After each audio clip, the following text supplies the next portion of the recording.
дӯстони азиз, мухлисони футбол ва онҳое ки бесаброна барномаи 90 дақиқаро интизор буданд.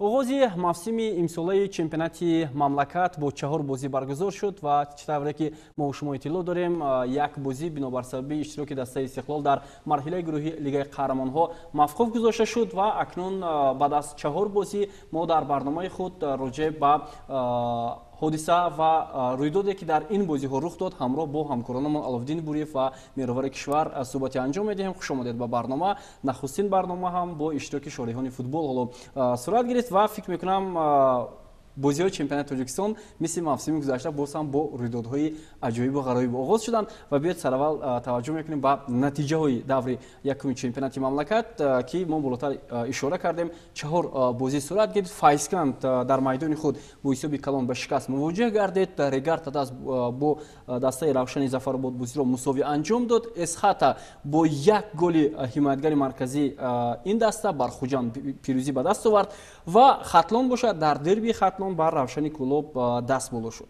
Кадом натиҷа барои шумо дар даври аввал дар оғози мавсими имсола ғайриинтизор буд? пеш аз ҳама ман ҳамаи мухлисон, ҳамаи футболбозон, ҳамаи онҳое ки ба футбол мансубият доранд табрик мегӯям ки мавсими нави футболи Тоҷикистон оғоз гардид ва мо шумо боз дар варзишгоҳҳо бо ҳам вомехӯрем, дар майдонҳои футбол бо ҳам вомехӯрем. аз ҳама чизи асосие ки ман бояд ба шумо бигӯям пеш аз оғози ин баҳсе ки мо хоҳем кард, ин бори аввал дар таърихи футболи Тоҷикистон чемпионати мамлакат бо тарҳи нав мегузарад. яъне ду марҳала дастаҳо бо ҳам бозӣ мекунанд, 5 дастаи беҳтарин барои унвони чемпионӣ ва 5 дастаи дигар барои ҷойҳои аз зинаи шашум то охирро ишғол кардан, байни ҳам мубориза мебаранд ки ин чизи нав аст ва ман фикр мекунам ки бозиҳои ниҳоят ҷолиб хоҳанд шуд. инҷо дигар он тарҳ намешавад ки масалан як дастаи пурзур аз дастаи дигаре ки ниҳоят на он қадар пурзур аст мағлуб шавад. ин ҳолатро мо 2-3 соли охир мебинем ки дар охир чӣ гуна ҷои тақсимкунии дастаҳо ба назар мерасад. хуб, ин бозиҳо ман чиро умед доштам? пеш аз ҳама ман ҳеҷ вақт фикр намекардам ки Файзканд ҳарчанд дар майдони худаш дар восеъ нест, имрӯз Файзканд бозиҳояшро дар варзишгоҳи марказии шаҳри Турсунзода мегузарад, бо ҳамин ҳисоби 5-0 мағлуб мешавад. бале, дар шаҳри Ҳисор бозӣ кард ва 5-0 мағлуб мешавад. хуб, бозии Регарта даст Равшан, ин дастҳо бо ҳам якдигарро хуб медонанд, чунки дар лиги якум бозӣ карданд.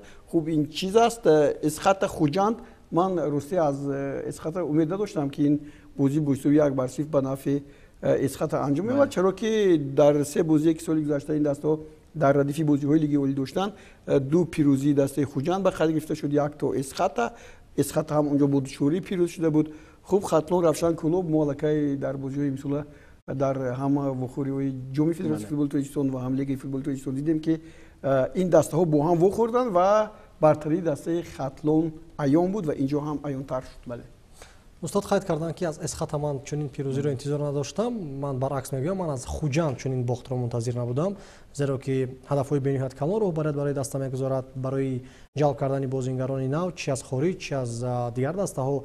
футболбозони дохилӣ пурқувватро зиёд ҷалб мекунанд, маблағи зиёд сарф менамоянд.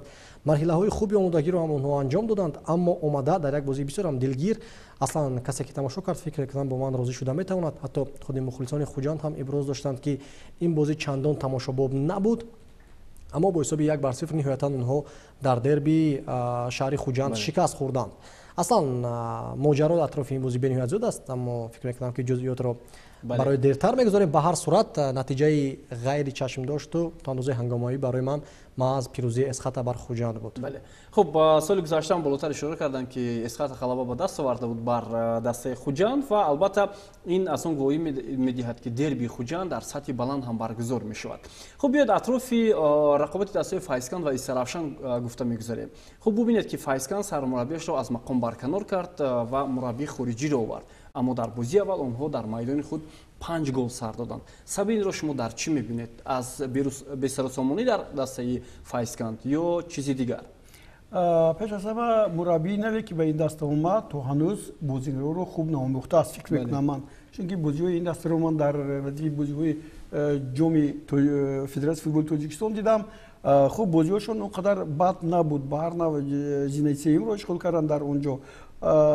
ҳаминро ҳам гуфтанӣ ҳастам ки баъди рафтани Маҳмадалӣ Содиқов дили дастаи Файзканд ки мо намебинем дар ҳайати даста, шояд баъзе тағйиротҳо инҷо ҷой доранд, аммо дар ҳайати даста бозигарони нав хеле зиёданд. Аҳлидин Ҳабибуллоев дарвозабон, инҷо боз Миркомил Локаев, Алишер Холмуродов инҷо будааст, Билол Сулаймонов аз клуби марказии варзиши артиш, Оятулло Сафаров ҳам инҷо аллакай мо ӯро дар инҷо дидем. Ҳикматулло Расулов як бозигари хеле машҳур ки солҳои охир бисёр бо бозии зебояш медурахшад, Мунир Давлатбеков, инҳо бозигароне ҳастанд ки дар ҳайати дастаи Файзкан мо нав дидем, вале дар инҷо вақте ки ба бозӣ назар кардам, бозӣ аз тарафи Истарафшан беҳтар буд.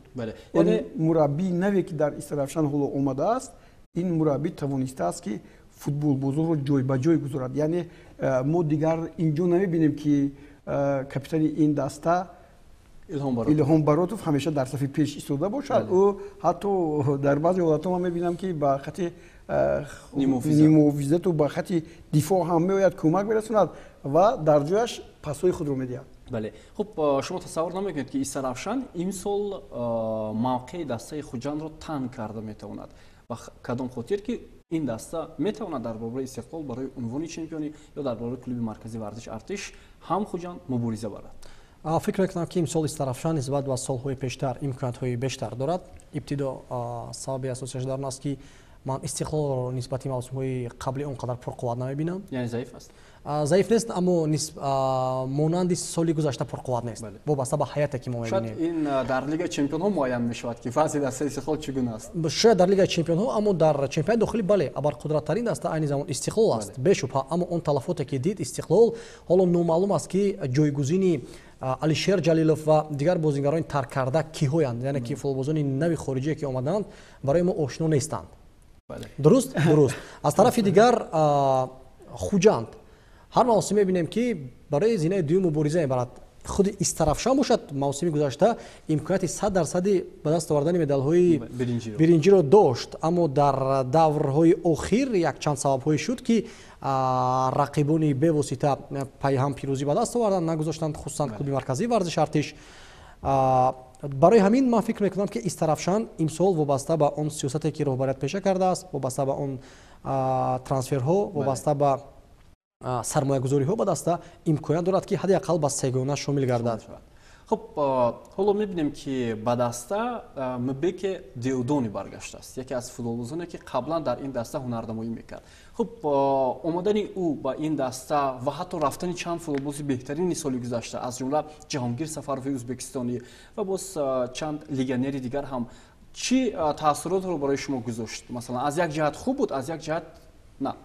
бубиёд ки як мавсим пеш, мавсими соли 2021 дар марҳилаи дуюм Мбеке Деодони вуҷудо бозӣ кардааст. дар Истарафшан ягон гол назад, ба дастаи Кӯктош омад ва дар ҳайати дастаи Кӯктош гол заданро сар кард. Аммо инҷо бубинед ки дар бозии аввал ин бозингар чунон як маҳорате нишон дод ки метавонист бо як голи дигар ҳам занад, яъне дубли худро анҷом дод ва голи севимашро ҳам заданаш мумкин буд. яъне ин бозингаре ҳаст ки дар баробари Манучер Ҷалилов, дар баробари дигар нишонзанҳои беҳтарине ки ҳоло мо Фатҳулло ҳарчанд ҳамлагар нест, аммо метавонад дар қатори ҳамлагарҳо бошаду нишонзанҳои беҳтарин, инҷо метавонад як рақобати бисёр ҳам хубу тозае эҷод кунад. аз тарафи дигар дар ҳайати дастаи Истарафшан бозингарони дигар ҳам ҷалб шуданд ба ғайр аз Мбеке. Инҷо ҳиматгарони марказӣ Ойбек Абдуғафури Хуршед Бекназаров вақте ки инҷо ба ин даста пайвастанд, бибинед Хуршед ду ҳолате ки барои футболбозони онҳо душвор буд, зада аз майдон берун кард, яъне тавонист ки сад гузорад, тавонад. Яъне Истарафшан имсол нисбат ба бозиҳои пешина, чунки агар дида бошед, ман дар барномаи гирди як даста роҳбари ин клубро инҷо даъват карда будам, гуфтанд ки ҳоло бо Баротов дар мавриди охир онҳо шартнома бастанд. ҳатто Илҳом Баротов ҳатто мехост дар Ӯзбекистон ҳунарнамоӣ кунад. яъне ин аз чӣ даволат мекунад? яъне одоби интизоми сахт аз дастаи Истарафшан натиҷа мешавад, чунки бозигаронаш бозигарони хеле хуб ҳастанд. он бозигари Ӯзбекистоне ки ду тӯб ҳам зад, ваям ҳунарнамояш бад нест. аммо бобу як чизро аҳамият диҳед, нафароне ки бо диққат ҳастанд ба футболи тоҷик медонанд ки мавсимро Файзканд барои омодагӣ ба мавсими ҷадид бо сармураббии куллан дигар оғоз карда буд, бо сармураббии қаблии худ, бо Тоҳир Муминов.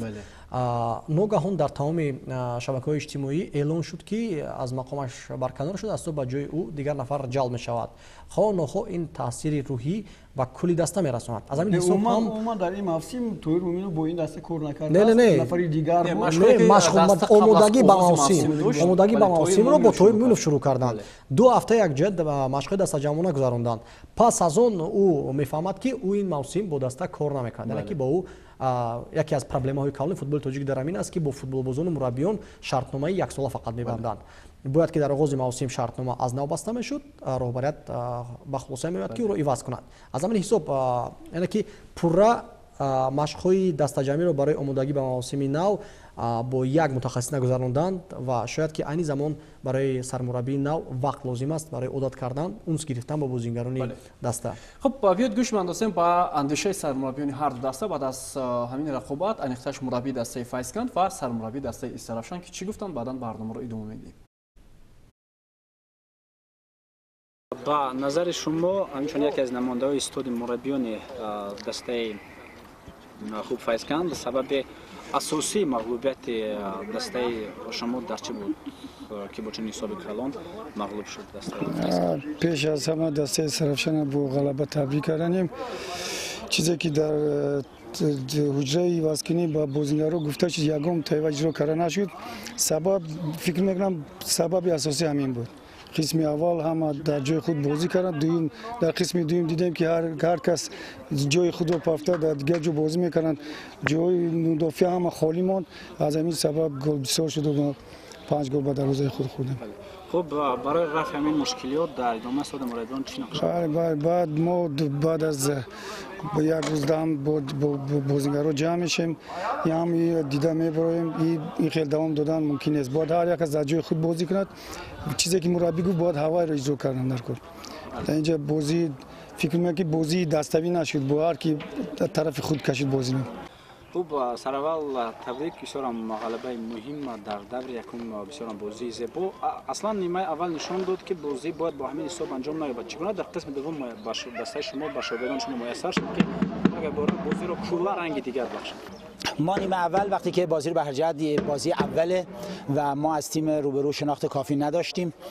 البته یه بازیشو دیده بودم، ولی در مجموع ما اومدیم در بین دو نیمه نکاتی رو گفتیم که مشخص بود تیم حریف از کجا میخواد چیکار کنه، راههایی رو که اونا میخواستن بازی رو به گردش در بیارن ما سعی کردیم ببندیم و سعی کردیم یه مقدار به بازی سرعت بدیم. رو همین حساب ما و میتونم بگم تیم حریف هم خوب کار کرد، ولی ما تونستیم از موقعیت‌های خودمون استفاده کنیم. یعنی ما از هر موقعیتی که خطرناک بود نیمه دوم ما تونستیم به گل برسیم و نکته که خیلی مهم بود اینه که ما با یک گل 1-0 رفتیم به رختکن. یه مقدار از نظر روحی و به قول معروف احساسی برای تیم‌ها خیلی بهتر بود که با یک برد 1-0 ما رفتیم تو رختکن. برای همین ما بازی نیمه دوم راحت‌تر از حریف شروع کردیم. بله. یک چیز دیگری که می‌خوام از شما پرسون شوم، این موقع لیگنر افریقایی دسته استرافشان این بک سبات چو است. اصلا ما سال گذشته مشاهده کردیم که حمله‌گر مرکزی استرافشان الهام باروتوف است. یک تغییر تاکتیکی خاص شما بود که این بک رو در خط حمله مرکزی استفاده می‌کنید و الهام رو کمی عقب‌تر، یعنی در خط نیمه حمله هجومی. نگاه قطعاً ما همیشه وقتی که سیستم یا ترکیب رو استفاده می‌کنیم سعی می‌کنیم بازیکن‌ها رو در پست‌هایی که احتیاج داریم. چون ما مثلا سیستم با فورورد 4-1-4-1 ما بازی میکنیم و تو همین حساب. ولی اگر شما دیدین یا تماشاگرای عزیز دیدن بازی رو، ما به کرات سنت فوروردمون جابجایی رو انجام داد. این تو دستور کار بود. حالا شاید ما در بازی‌های بعد بتونیم با 2 مهاجم بازی کنیم، ولی الهام هم به عنوان کاپیتان ما هم به عنوان بازیکنی که خیلی خوب توپ رو پخش میکنه، قدرت بالایی داره در حفظ توپ و چی داره. امیر سفروف هم بازیکن سرعتیه. رو همین حساب ما سعی کردیم به تناوب از امبکه یا امیر و بعضاً از خود الهام در خط حمله استفاده کنیم. این بستگی داره به سیستم تیم‌های روبرو و سیستمی که ما خودمون اتخاذ می‌کنیم. صحبت اختصاصی همکاری ما گلروزی خود نظرزاده بود با مربیان دسته‌های فایزکند و استرافشان و اندیشه‌های خیلی هم خوب گفت سرمربی دسته استرافشان که موقع الهام باروتوف در بازی دسته استرافشان این موسم کلاً دیگر می‌شود. تقریباً اون چیزی که ما گفتیم این نشنیدیم که مربی آلمانی یعنی ایرانی تباری آلمانی که اینجا خیلی خوب حرف زد در حقیقت در بازی در ترکیب بازی دسته استرافشان تغییرات اینجا من حس کردم. بله و بازی های آینده هم نشون میده. بله چون در بازی آینده استرافشان با خطلون بازی میکنه. بله همین بازی خطلون میتواند که تمام ضعفی که در استرافشان هست یا در خطلون هست ما اینجا ببینیم، چون که خطلون هم در این بازی های دور اول پیروزی به دست آورد. از این خاطر من فکر میکنم که این بازی تقدیرساز خواهد بود، هم در تقدیری بعضی بازیگرانی که در این دسته ها بازی میکنند. مثلا بعضی بازیگرانی هستند که به بازی نچسبیدن، اونها میتونن که البته در کرسی احتیاطی نشینن مثل همین. خب دوستان عزیز، راجع به بازی دیگر که در ورزشگاه تالکو آرنا برگزار شد، حالا ما یک سوژه آماده کردیم و تماشا میکنیم و بعداً اطراف رقابت ریگارتاداس و равшани Zafarobod هم گفتگو میگذاریم. вардишгоҳи талко арена майдони хонагии дастаи овозадори регартадас чемпиони ҳафткаратаи мамлакат ки дар соли 2020 ба мушкилоти сахти молиявӣ рӯбарӯ гардид ва эҳтимолияти аз байн рафтанро дошт. аммо бо навсозӣ дар сохтори роҳбарикунанда ва талошҳои баъзе аз масъулин даста дар лигаи якум ба таври сазовор ҳунарнамоӣ карда ба лигаи олӣ баргашт. эҳёи регартадас умеди ҳазорон мухлиси дастаро бедор намуд.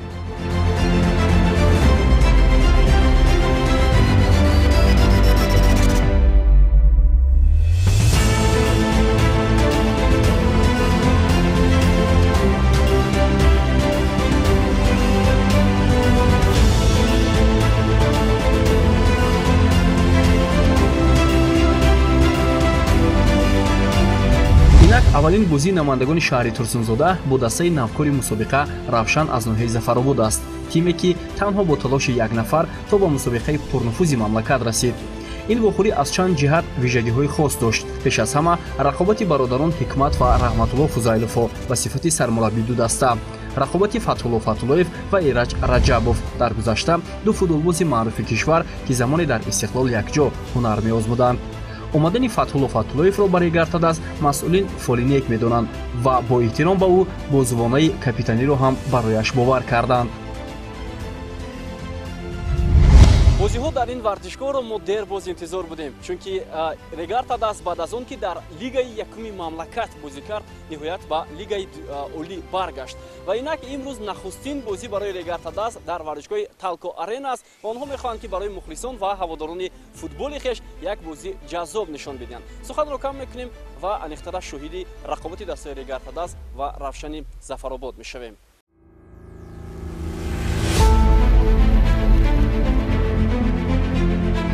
чун анъана вохӯрии дастаҳо бо садо додани суруди миллӣ шурӯъ шуда парчами давлатӣ аз сӯи капитанҳои ҳарду тим боло бардошта шуд, вале мухлисони зиёдро дар варзишгоҳ дида натавонистем.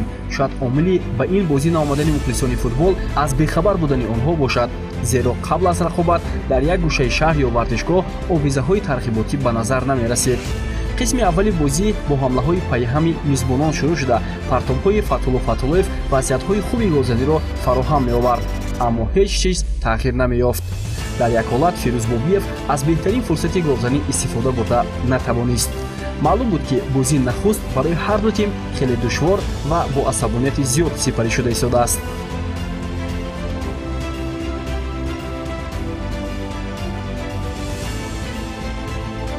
талафоти дастаи мизбонон дар поёни қисми аввал ҷароҳат гирифтани Шодибек Ғаффоров буд. ӯро дар хати ҳамла Диловар Шоғаниев иваз кард. дар оғози нимаи дуюм ҳарду мураббӣ тағйирот ба миён оварданд ва ин ба ҷараёни дидор таҳаввулоти зиёдеро ворид намуд, махсусан ба майдон омадани футболбози боистеъдод Алиҷони Айнӣ. масъул буд ки голи нахусти Регартадас ташкил шуд. баъди кӯшишҳои ӯ Фатҳулло Фатҳуллоев бо гузариш ва зарбаи зебояш ҳисобро боз кард.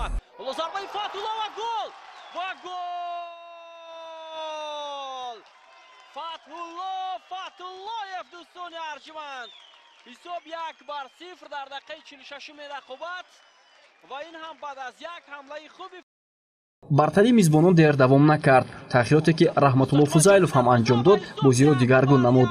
Беҳрӯз Дусмуродов баъди партоби Парвиз Деҳқонов ҳисобро баробар кард ва баъди 1 дақиқа бо паси головараш Бахтиёр Зариповро маҷбур намуд ҳисобро 2-1 намояд. равшан ва инҷо ҳисоб 2-1 дӯстони арҷманд. чунин ранг гирифтани бозиро касе интизор надошт. Дастаи Равшани Зафаробод ки нахустин бор дар лигаи олӣ ҳунарнамоӣ мекунад, бо ангезаи наву иловагӣ рақобат кард. ҳунарнамоӣ дарвозабони даста Муҳриддин Ахмедови ӯзбекистониро дар алоҳидагӣ қайд кардан ба маврид аст. ӯ бо севҳои ҷолибаш вазъиятҳои хафноки гӯзаниро бартараф кард, аммо дар дақиқаҳои иловагӣ зарбаи Фаридун Давлатовро баргардонда натавонист. ҳисоби 2-2 барои ҳарду тим арзанда буд.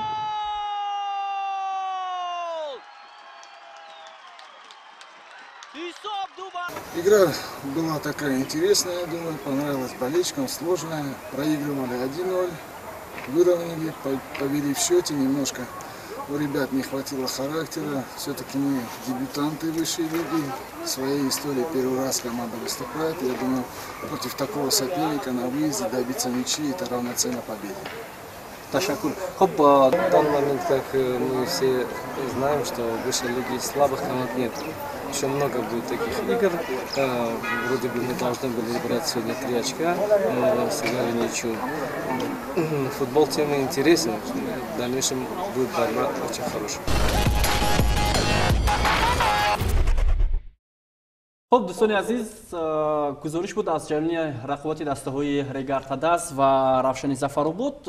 عموما این دو دسته شما بروتر گفتید که الکی همدیگر رو خوبتر میدونند و این هم احساس شد در بازی که در تالکو آرینا برگزار شد. خب یک قدم دیگر برای رفشان ظفرآباد تا پیروزی به دست آورد در این رقابت، اما برای آنها اندکی شاید همون باوری نرسید که در دقیقه آخر گل سردند و همینطور بازی به انجام رسید. اما چیزی دیگر اون است که ما اون ریگارتا دست رو که قبلا میدیدیم اون ریگارتا دست رو نمیبینیم. در خط حمله بسیار حیاتی خوب جمع شده است، اما در خط دفاع دیده می شود، یعنی بله کمبودی ها. خب از ریگارتا دست و رفشان در موسم امسال شما چی رو انتظار هستید؟ اگر با هیچ دسته ها توجه کنیم، آمدن بازیگرای کلوب مرکزی ورزشی ارتش از قبل فتح الله طورش شما گفتید اونجا فیروز بابیف همچنین شادیبه غفاروف، اینا کمی هم باشد برای این جوانانی که در این دسته ریگارتا دست هستند بسیار هم یک تجربه بوی میدهند و اینا از اینها آموخته ممکن است. من چیز دیگر رو اینجا بخوام قید کنم از این نمورهایی که شما نشون دادید. من دیدم که فتح الله اون فوتبال بازی که مثلا سال گذشته یکی از بهترین فوتبالبازان تاجیکستان بود، در نیمه فیزیکگری بهترین، همچنین دعواگر به عنوان بهترین فوتبالباز تاجیکستان و همچنین در همه خطها این بود، یعنی ورزشگر بهترین سال با این هم داخل بود فتح الله و اینجا ما دیدیم که او در یک بسیار حالت خوبی تیاری جسمانی قرار دارد و نبودن همین فتح الله رو من در حال دسته منتخب نمیبینم، اما گمان میکنم که اگر پتر شوگرت اگر این بازی فصل رو بیند و میگه که این بازیگر رقم 1 برای من حتما در کار است. چیز دیگری که باز میگه که بازیگران باید خود رو نشون دهند. شما ندیدید که این فصل اینجا چیکار کرد؟ فصل از 3 امکانات 100% گلزنیش یک تاشو استفاده برد، باز چگونه استفاده برد، یعنی توپ رو با یک طرف دروازه‌بان که و حرکتش رو دیگر میکند و وارد توی دروازه میشد.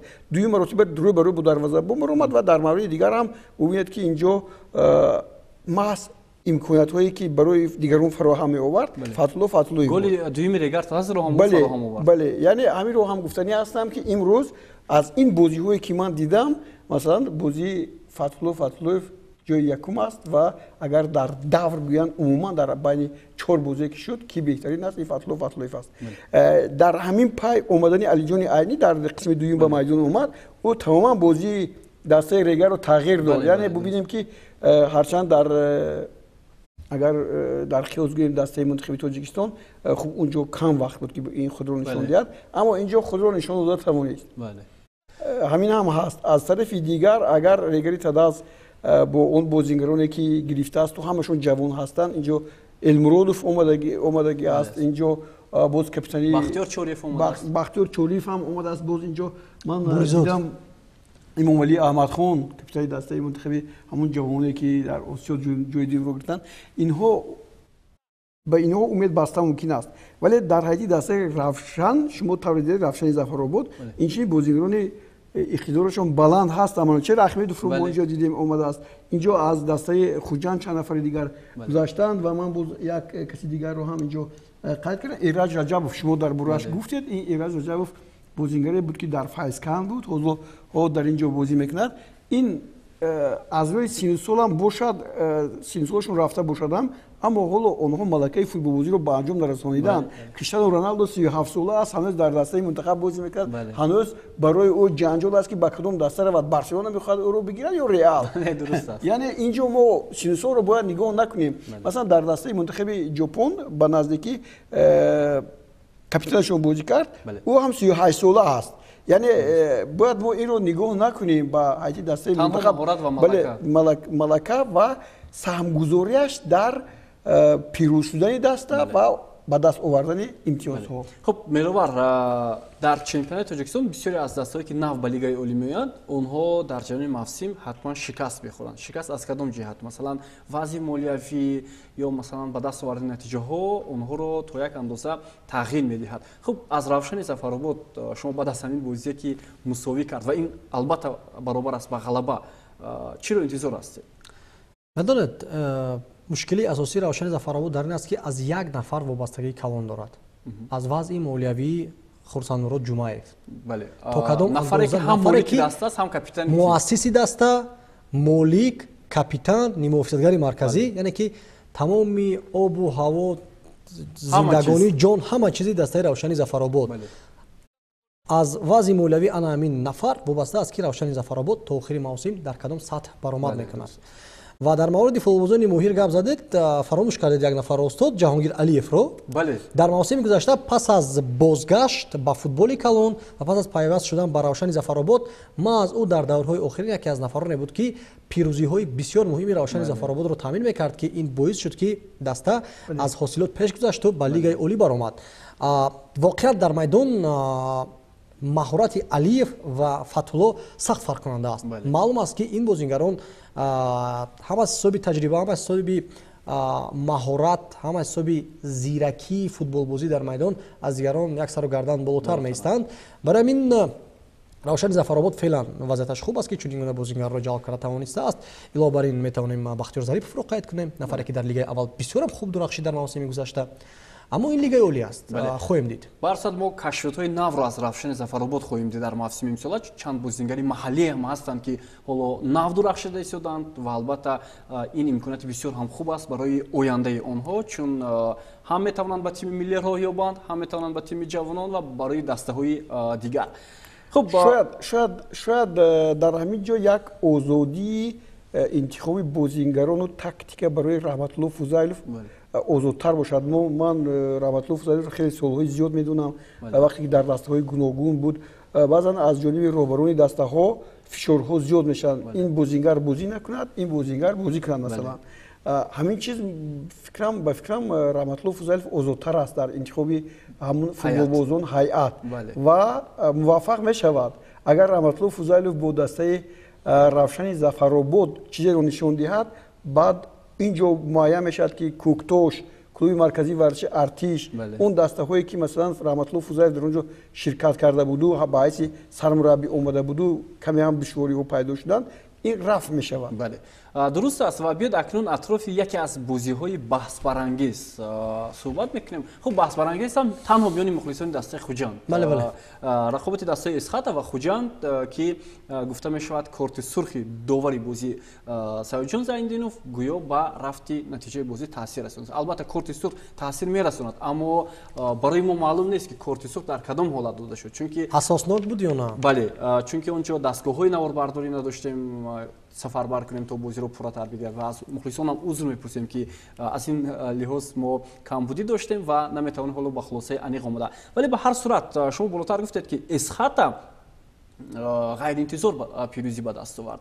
тасаввур намекунед ки Исхата бозингаронро аз дигар тимҳо сарчин кард ва ҳайати беҳтаринро ҳам ҳоло тартиб додааст. барои ман аз ҳама муҳимаш он буд ки ман мехостам ки дар ин вохӯрӣ Дилшод Бозоров чӣ гуна бозӣ мекунад ва чӣ гуна бозӣ нишон медиҳад. мутаассифона ин бозӣ манзури тамошобинон нашуд, вале наворҳои кам ҳам ба дасти мо расиданд. дар ҳақиқат дилшод бозоров аз нигоҳи суръат каме ҳам камбудӣ дорад, вале дар маҳорату дар техникаи баланд фарқкунанда аст аз дигарон. ҳоло боз ин дилшод худро дар ин ҷо нишон медиҳад. мо бисёр дидем бозигароне ки аз як даста ба дастаи дигар мегӯранд. мас худи ҷаҳонгир эргашев ки аз хуҷанд ҳунарнамоӣ мекард ва соли гузашта дар эсхата буд.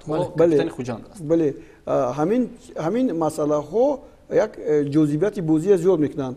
аз тарафи он ки мегӯянд корти сурх ба бозӣ таъсир кард, вай корт дар ҳақиқат сурх буду дода шуд ё ки не, инро мо надидем, чизе гуфта наметавонем. аммо таъсир карданаш мумкин аст. ба хотири чӣ? ба хотири он ки дар дақиқаи 27 аз майдон рафтани як бозингар ин бисёр кори душвор аст барои даста. ин 5 дақиқа 10 дақиқа нест ки як кор карда хати ҳимояи мустаҳкам нигоҳ дорӣ ва нагузорӣ ки гол зананд. вале тавре ки шумо дидед инҷо чизое ки баҳсое ки ҳоло дар расонаҳои иҷтимоӣ бисёр ҳам дар ҷидду ҷаҳди зиёд масалан ба он меоранд ки гӯё ки инҷо хуҷанд бояд ҳатман ғалаба мекарде ки накард, аммо гол ҳам бибинед дар вақти иловагӣ зада шудааст. аз ин бармеояд ки дастаи эсхата ҳам имсол чун пушташ пурқувват аст, бонк аст, бонки эсхата ҳолати молияш беҳтар аст. бозигароне ки инҷо ҷамъ овардааст, бозигаронш ҳам ман дидам бозигарони хеле зиёд ҳастанд.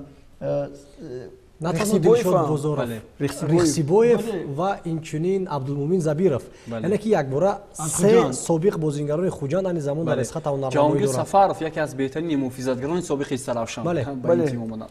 ва дар зимни голзанӣ бояд қайд кард барои тамошобинон ки 9 нафара хуҷанд дар майдон ҳунарнамоӣ дошт. зеро ки пас аз он дар дақиқаҳои охирини бозӣ Фирдавс Чақалов корти сурх гирифт. аслан корти сурхи аввалин бояд як каме рӯшанӣ андохт ба кадом сабаб нишонда шуд барои таҳқири рақиб ва суханҳои таҳқиромезу дуруштомез истифода бурдан нисбати рақиб. яъне ки дар онҷо ягон қоидавайронкунӣ набуд, бархурд набуд. барои ҳамин ҳатто агар ки фикр мекунам наворҳои пурраро ҳам мо медоштем, мо ба пуррагӣ наметавонистем рӯшанӣ андохтан ба ҳамин ҳолат, зеро ки наворҳои ки аз дурӣ сабт мешаванд садоро мутаассифона ба мо расонда наметавонанд. барои ҳамин мо танҳо ба ҳамон суратҷаласаи рақобат такя карда метавонем ки дар он довари асосии рақобат Саёд Зайниддинов ки довари дараҷаи фифа аст қайд кардааст ки корти сурх бо сабаби таҳқир кардани рақиб нишонда шудааст. хуб аз таҳқир фарқ дорад. шумо ёд доред ки дар ҷоми ҷаҳон ҳам зидан дар ёдатон бошад, барои ҳамин таҳқир буд ки сабаби асосии ҷанҷол хест. аммо чизи дигарро мо мехоҳам гӯям ки аз масалан Санҷар Рихсибоев даст кашидани дастаи хуҷанд ки соли як сол пеш соли 2020 дар ин даста 1008 дақиқа бозӣ кардаги буд, 3 гол ҳам зада буд. хуб ӯро бештар иваз карданд, 9 бозӣ ӯро иваз карданд, вале ба ҳар нав ин бозигар бозигари оқадар заиф нест. ин бозигаре ҳаст ки дар ҷои худаш агар мувофиқ дастаи афтад ки ба ӯ кӯмак кунад, ӯ худро нишон дода метавонад. хуб биёд ба андешаи сармураббиёни ҳарду даста таваҷҷӯҳ мекунем ки пас аз ин рақобат чӣ гуфтанд. аввалан мехоҳам ҳамаи мухлисони футболро бо оғози чемпионат муборакбодӣ гӯям ва дар бораи бозӣ чӣ гуфтаниям. ин якум бозӣ аст. бозӣ ҳоле майдонҳоам хуб нестанд аз ҷиҳате ки ҳоле нав баҳор аст. барои ҳамин камтар бозӣ вазмин гузашт ва ба фикри ман дар бозӣ он чизое ки ба бозӣ камкам доварам ба фикри ман аз аввали бозӣ ноором кард бозингаро. аз ҳамин сабаб ба фикри ман бо ду бозингари мо корти сурх гирифт ва ба ҳамин натиҷа бозӣ овард. ман бо такрор мекунам, ин бозӣ баҳорӣ аст ва чун гуфтам камтар мумкин бозӣ он равиши нагирифт чизе ки мо мехоҳем, аз сабабе ки бозингаро натонистанд он чизое ки мо талаб кунем ҳамон чизоро иҷро кунанд. Ну, во-первых, хочу поздравить всех болельщиков нашей страны с начала очередного чемпионата. Я думаю, все игры, вот, даже вот сегодняшняя игра показала, все будет бескомпромиссная игра. Вот. И действительно, если по игре сказать, действительно, и желтые карточки были удаления, ну, действительно, это было дерби. Вот. Ну, хоть и дерби, но везет кому сильнейшему. Сегодня наша команда выиграла. Я хочу поблагодарить наших болельщиков, особенно ребят, которые сегодня все силы отдали для этой победы.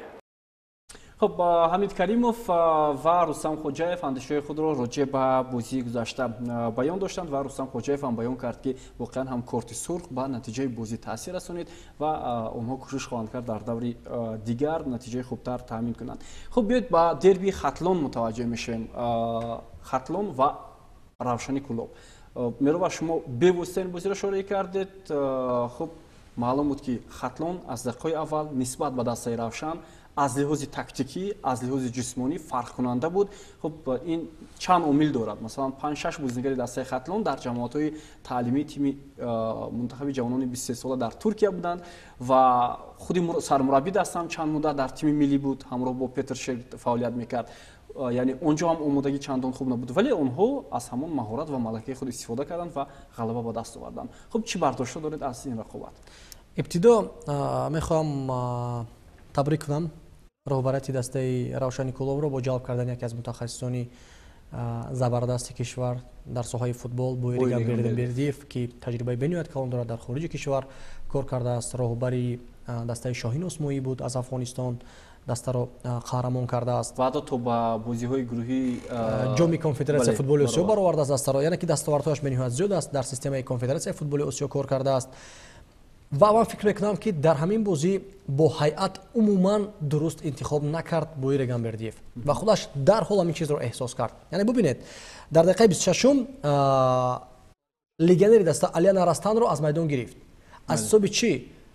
با گمانم اگر کمی سخت هم رسد شاید کارناشیان بودن این فوتبالباز. عذر میخواهم اما در سطح لیگ اولی فوتبالباز و طور درست از داخل جریمه‌گاه توپ رو برآورده نمیتونه. یعنی باید سطح لیگنرون باید که در کدام حالت لیگنر باید که جلب شد وقتی که از فوتبالبازان محلی یک سر و گردن بالاتر میستند. فوتبالبازیگران خارجی بنهایت ضعیف هنرنمایی کردند. در خط محافظه بختیار خورشید بازیگر کناری بسیار خنک نظری کرد، به اهمیتی کرد به حمله های رقیب، موقع رو بسیار از دست داد و دو گل دسته ختلون هم از همین حساب به ثمر رسانیده شد. ختلون به نهایت خوب بازی کرد از حساب تکنیک فوتبالبازان این دسته در سطح بلند هنرنمایی کردند. طاهرجان تقوی‌زاده از کنار مقابل عمرجان شریپوف در خط هجوم خودی میتونیم نوردین همراه قلف رو قاید کنیم، پارس باقی و خونوف خط محافظه تونی بیکتال محافظتگری دسته، یعنی که تونی بیکتال اون لیگنر است که دسته ها میتونند که با دسته با باشوی خود جلب سازند. بویر گامبردیف درک کرد که انتخاب هیئت را نادرست کرده است. سری وقت خواست که اون رو عوض کند، عوض کامچینوف رو به میدان وارد ساخت. محسن جان عبدالغفورов رو سابق بازیگر کوکتوش کلوب مرکزی ورزش ارتش و خیر رو و واقعا فوتبالبازان به میدان وارد گردیده بازی رو خوبتر کردند اما الکی دیر شده بود. و در نتیجه یک گل به ثمر رسانیده توانستند. عبدالخلیل بورونوف از ضربه جریمه‌ای گلی بنهایت زیبا اما یک گل کفایه نبود چون ختلون 3 گل الکی داده بود. خب اگر با روشن متوجه شویم این موسم هیئت کلا دیگر است نسبت به موسم گذشته. خب با این هیئت چی امید بستن ممکن است؟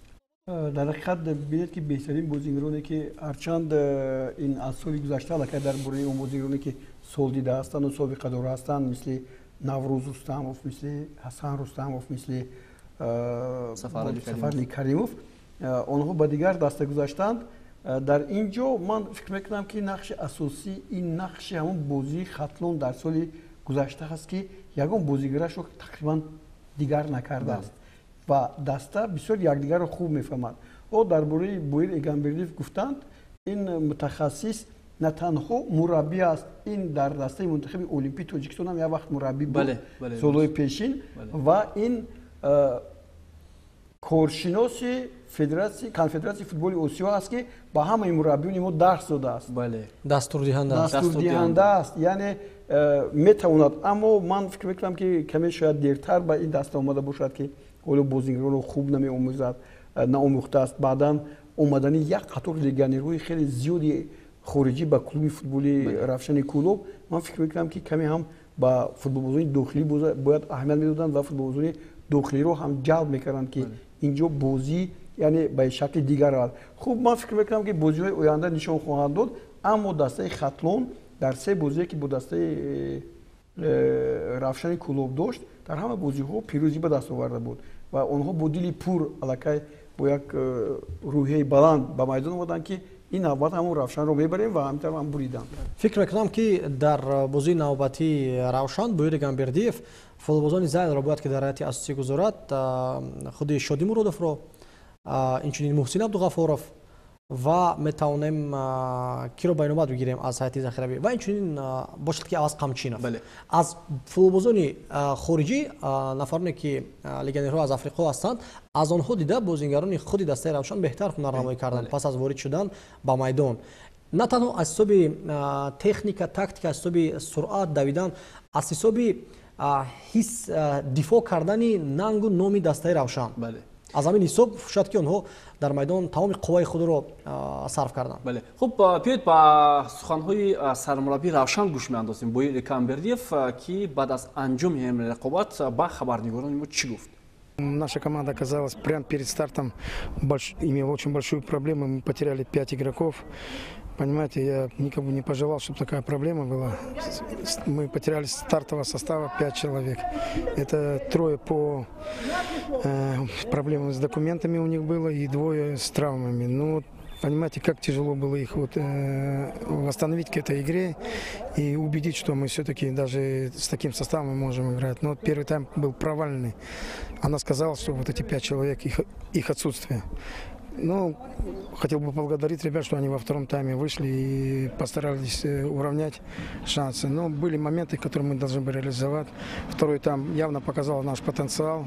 Даже при тех ребятах, которые вышли на замену и заменили эти ребят. Мы постараемся в следующей игре проявить максимум усилий, чтобы порадовать своих болельщиков и показать результативную игру. Надеюсь, что вот эти ребята вернутся в строй. У нас для этого есть потенциал. Это почти 15 дней отдыха. Мы будем пропускать второй тур. И я думаю, что к этому 3-му туру все вопросы решатся самим собой. باید یک چیز کار کردی همه کار آغاز کردن بسیار دشوار است. همیروز از همون حراس داشتیم که وقت‌های آخر دسته کمی 5 نفر در هیئت المپی بودن و من شخصا بنده با دسته منتخب فعالیت داشتیم. فقط همون از همون حراس داشتن که ما سرگرم شدن میتوانیم میونه، ولی نسبت بازی شاگردان البته باور داشتن که بازی خوب نشون میدن، چون که چقدر که شاهد هستید در سال 18 ماه روان ماه مارت دسته ما با دسته روشن کلوب در بازی نهایی جام لیگ فوتبال تورشون در شهر در سناتوری بورستان وخورده بودن. بازی بسیار وزمین گذشت و ما از همون حراس داشتیم، چون که بازی هم که بازی پرینسیپیالی بود و با همه این مشکلی ها نگاه نکرده امروز فکر میکنم که شاگردان بازی خوب نشون دادن، ولی در وقت‌های آخری قسم دوم بازی کمی قفونشینی کردن. البته این حالت تاکتیکی بود برای اینکه ما باید حساب رو نگاه می‌داشتیم تا آخر بازی و چنین هم شد و باز هم یک بار دیگه تبریک میکنم شاگردان رو و دسته روشن کلوب در موسم نو و دسته روشن کلوب بردباری تمام میکنم. خب بویر گامبردیف گفت که 5 بازیگر اساسی در هیئت نبودند، 3 نفر به سبب پور نشدن حجت‌هایشون، یعنی درست نشدن حجت‌هایشون و 2 نفر آسیب. خب این هم میتونه تاثیر رسونیده به نتیجه بازی. خب چون الان دوستان ارجمند در برنامه 90 دقیقه هر دوره که برگزار میشود ما بهترین بازیگران رو معین میکنیم از روی موقع، از روی نشاندادهایی که در چمپیونات تاجیکستان نشان میدهند. خب هیئت رمزی دوره یکم چمپیونات تاجیکستان چنین است دوستان ارجمند. در دروازه همین حالا مهرالدین احمدوف از تیم روشنی زفرآباد، در خط دفاع از کنار چپ خوشوقت میرف از دسته خطلون، در مرکز اویبگ عبدالغفورов از استرافشان و شهزاد عبدالرحیمов از اسخط، از کنار راست دلشد کریمов از اسخط، در مرکز میدان فتحالله از کنار چپ، از کنار راست میدان طاهر تقوی‌زاده. هرچند در این موقع بازی نمیکنند ولی در اصل او بازیگر کنار چپ است و با نشانداد اولیش در این موقع گذاشتیم. خب در مرکز پرویز باقویخونov از خطلون و شهرت المرادov از دسته ریگارتاداس، در خط حمله مبک دیودونی از استرافشان و همچنین بهروز دوستمرادov از تیم روشنی زفرآباد که 1 گل و 1 پرتابی گل‌آور انجام داد. خب مربی بهترین دو این سرمربی دسته استرافشان هست، ریزو پارک است که متخصص ایرانی است، سال اولی فعالیت خود در استرافشان سپری کرده است. خب به هر حال مشکل هم است از 4 بازی انتخاب کردن 11 بازیگر بهترین دو. بله اصلا همینطور هم هست، اما اون نفرای شما گرفتید که ارزنده هستند در حقیقت هر کدومش کارنامه خوبی داشت در این بازی‌هایی که گذاشتند و سرمربی رو انتخاب کردنتون به شبهه این تاثیر میکنه به بازی‌های من بعدی که این سرمربی میگذارند، چون که حقیقت است طرح بازی استرافشان تماما دیگر شده است. بله، یعنی بازی کلا دیگر شده است. بله. خب دوستان ارجمند، در مورد انتخابی بهترین بازیگر دور هم شاید اینجا رقابت‌ها خیلی پرشدت بودند، ولی از روی فرضیه شبکه ورزش برنامه 90 دقیقه بهترین بازیگر دور حمله‌گری دسته استرافشان مبک دودونی شد با اون بازی که در مقابل فایسکان کرد و خطریک، اولین خطریک در موسم امسال چمپیونات تاجیکستان و ما امید داریم که مبک باز در بازی‌های آینده تیم استرافشان نتیجه بلند نشون می‌دهد و امسال در چمپیونات مملکت رقابت در پایگاه نشانزن هم باید خوبتر و بهتر باشد، چون که ما چهره‌هایی را نمی‌دانیم که حالا در حیط دسته‌ها حالا خود را نشان ندادند و شاید بعداً نشان بدهند. خب دوستان ارجمند، اگر با جدول مسابقه متوجه شویم، بعد از دور اول می‌بینیم که دسته‌هایی که موفق شدند در دور اول پیش صف هستند: استرافشان، خطلون، اسخاتم، دسته‌ای که پیروزی به دست آوردند. روشن ظفرآباد، ریگارتاداس تیم‌هایی هستند که یک امتیازی را صاحب شدند. خب دسته‌های استقلال و کلوب مرکزی ورزش ارتش بازی نکردند در دور اول. خب بعداً باز خوجند و فایسکان در زینه‌های بعدی قرار گرفتند. خب بیایید با بازی‌های دور آینده متوجه میشویم. دور دوم چمپیونات مملکت که اونجا هم 4 بازی برگزار میشود. بازی استقلال و روشن کلوب موقف گذاشته شده است بنابر سبب آنکه استقلال در لیگ قهرمان‌ها بازی میکند. اسخات با فایسکان در روز جمعه 8 اپریل رقابت خواهند کرد. استرافشان در میدان خود خطلون را قبول میکند. خوجند با روشن ظفرآباد، کلوب مرکزی ورزش ارتش با ریگارتاداس. با اندیشه شما بازی مرکزی دور کدام از این رقابت ها است و کوتاه پیشگویی شما درباره بازی های دور دوم چمپیونات مملکت؟ به شبهه بازی مرکزی از نگاه شخصا من این رقابت استرافشان و خطلون است. دو دسته که بسیار پرقوت هستند در عموم و در این موسم به واسطه و پیشگویی من در این بازی به نهایت مشکل است. به هر صورت مساوی میبینم در این دور حسابی خودی حاضر برابر دیدنی قواها. از یک طرف دیگر نبرد سرمربی وطنی و متخصصی که استرافشان رو برداشت گرفته است.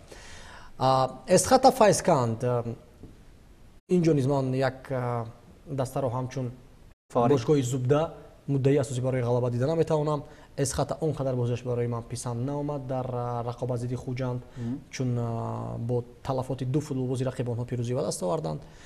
برای همین هیچ چیز نمیگویم. خوجند روشن ظفرآباد پیروزی خوجند، چون آنها باید که در ازدحام مخلصانی دسته خود جبران کنند اون باخت را از دست اسخات. کلوب مرکزی ورزش ارتش ضد ریگارتاداس بازی به نهایت جالب خواهد بود، زیرا که کلوب مرکزی را ما در موسم نو حالا ندیدیم. شماره زیادی بازیگران نو را جلب کردند، یک چند بازیگران اساسی را از دست دادند. برای همین چرا انتظار بودن زیر سوال باقی میماند. البته که ریگارتاداس قصد دارد که ضد کلوب مرکزی هم بازی عالی را نشان دهد و همیشه بازی این دسته ها در موسم های گذشته با یک شکوه شامتی بلند برگزار میشد. خب نظر شما در این مورد؟ در حقیقت درست بگید استرافشان خطلون بازی مرکزی است، اما بعد این بازی وخوری کلوب مرکزی ورزش ارتش با ریگارتاداس، چون که در این دسته ریگارتاداس 3 بازیگری که از دسته کلوب مرکزی رفتند، کلوب مرکزی از سربازان به ریگارتاداس گذاشتند. آنها اینجا میخوان نشان دهند که در تیردانشون تیر هست. اگر در باره نتیجه ها گفتنی باشد، پس بازی خوجند و روشن ظفرآباد هم این یک بازی شما بسیار بیشتر دوست بدارین که دربی گوین، دربی ولایت سوخته است. این باری اول در یکی از دربی ها، باری اول در تاریخ 4 دسته از ولایت سوخت شرکت میکنند. این گونه نبود، فقط یک تا بود، 2 تا بود و خب سومش اسخات پیدا شد. نهایت ببینید روشن ظفرآباد یعنی 4 دسته، یعنی امکانیت کلوب های ولایت سوخت بهتر برآمد کردنشون من در نظر دارم که چی بیشتر شد، چون که کلوب ها بسیار شدن. جغرافی لیگ اولی وسیع‌تر گردید. خب اینجا در بازی بوره استرافشان خطلون من فکر میکنم که بازی شما مساوی گفتید، اما من بگم که استرافشان نمیخواهد که در اینجا با باخت روبرو شود. بازی اولین خونگیش است، مخلصان خیلی زیاد جمع میشن، دستگیری میکنند. در بازی اسخات و فایسکان شما اسخات رو نادیده نگیرید. اسخات دسته هست که میتواند که در هر صورت پیروزی به دست آورد. خوب خوجند روشن ظفرآباد من گفتم این بازی هم بازی پرینسیپالی است. اینجا من مساوی میبینم این بازی رو کلوب مرکزی ورزش ارتش ریگارتاداس و عجب نیست که اینجا هم یک مربی ایرانی هست به نام سبحانی، امین سبحانی که سال گذشته علاقه 2 موسم است که کلوب مرکزی ورزش ارتش جای сеюро мегирад ва бозингарони зиёди худро ҷавоб дод, бозингарони нав гирифт. Ман ҳоло ин дастурро намедонам ки дар кадом соат қарор дорад. خب بر صورت روزهای جمعه شنبه یکشنبه بازی‌هایی که منظور میشوند با دست دادن امکانیت توسط شبکه‌های ورزش و فوتبال منظور بیننده خواهد شد و امیدوار هستیم که 4 بازی را مخلصانی که به ورزشگاه رفتن نمیتونند امکانی در آینه نیلگون دیدن دارند. خب از همکارانمون مهرآور کشور و علوالدین بوریف برای شرکتشان در برنامه 90 دقیقه سوی سپاس میکنیم و حتما هفته آینده دوستان ارجمند راجع به بازی‌های دوره دوم باز برنامه رو منظور شما خواهیم کرد و باور داریم که بازی‌های دوره دوم بدون بحث و مناظره میان مخلصان و همچنین کاری دارند که همیشه انتقاد کرده میشود صورت خواهد گرفت. در همین جا برنامه 90 دقیقه رو با پایان میرسونیم تا نشر دیگر صحتمند و پیروز باشید. خیر.